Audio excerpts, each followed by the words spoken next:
Hell trembles under the weight of anticipation as Episode 7 opens in the immediate aftermath of Vox's most devastating victory. The air tastes like metal and static, thick with the hum of machinery that never sleeps. Lucifer stands alone in the ruins of his pride, replaying the moment Vox used Charlie's stolen voice to lure him into humiliation. The deception cuts deeper than any weapon could. For millennia, Lucifer has ruled through presence, through the sheer gravitational force of his existence. But Vox proved that power in the modern age does not require strength. It requires control over perception, over information, over the very fabric of truth itself. And Lucifer, for all his celestial might, was reduced to a fool chasing shadows crafted by algorithms and artificial voices. The realization does not break him. It ignites something far more dangerous, a fury tempered by clarity, a determination sharpened by shame. He begins to understand that the war ahead will not be won through raw destruction alone. Vox has built an empire on manipulation, and to dismantle it, Lucifer must fight smarter, strike harder, and reclaim the authority that hell has allowed to slip through his fingers. His wings, once symbols of divine rebellion, begin to glow with energy that has not been seen in ages. The fallen king prepares to rise, not as a reactive father desperate to save his daughter, but as a force of nature ready to burn down everything Vox has built. Meanwhile, the Hazbin Hotel stands as a fragile fortress against the encroaching darkness. Charlie paces through the halls, her mind racing with guilt and fear. She knows Vox used her voice to wound her father, and the weight of that knowledge crushes her spirit. Every optimistic word she has ever spoken now feels hollow, every dream of redemption fragile as glass. Vaggie becomes her anchor, the steady voice that refuses to let Charlie drown in self-blame. Their bond, tested by past betrayals and secrets, now becomes the foundation upon which the hotel's resistance is built. Vaggie does not offer false comfort, she offers truth. The kind of truth that hurts, but strengthens. She tells Charlie that leadership is not about being invincible. It is about standing back up every time the world knocks you down. And Charlie, hearing those words, begins to transform her fear into resolve. She gathers the residents of the hotel, demons who came seeking redemption, and found something even rarer, a place that refused to give up on them. Now, she asks them to fight, not for glory, not for power, but for the fragile hope that hell can be more than endless suffering. The residents, broken souls with scars deeper than flesh, look at Charlie and see something they thought was myth. A leader who believes in them, even when they do not believe in themselves. Slowly, hesitantly, they begin to prepare for war deep beneath Vox's towering cityscape. Angel Dust suffers in silence. His body aches from wounds that refuse to heal, his mind splintering under the weight of calculated torment. Vox does not simply imprison him. He studies him, dissects his trauma, and turns every moment of pain into data. Angel becomes an experiment in breaking the spirit, a test to see how much suffering a soul can endure before it shatters completely. Vox's screens flicker around him, displaying images designed to erode his sanity. Memories of Valentino's abuse, moments of failure, the faces of people he could not save. Every second is engineered to convince Angel that he is worthless, that redemption was always a lie, that Charlie's dream was nothing more than naive fantasy. Yet somewhere beneath the agony, a spark refuses to die. Angel clings to fragments of warmth that Vox cannot erase.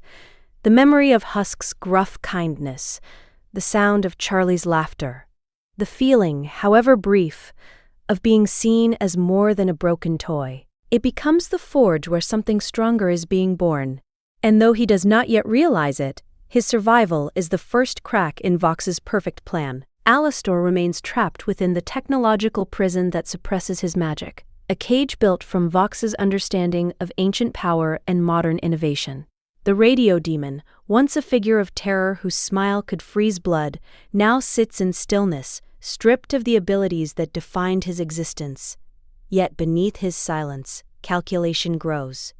Alastor does not panic, he observes. He listens. He feels the subtle tremors in Vox's empire, the tiny glitches that betray overconfidence. Vox built his dominion on the belief that technology can control everything, that surveillance and data can predict every outcome. But Alastor understands something Vox refuses to see. Chaos cannot be coded.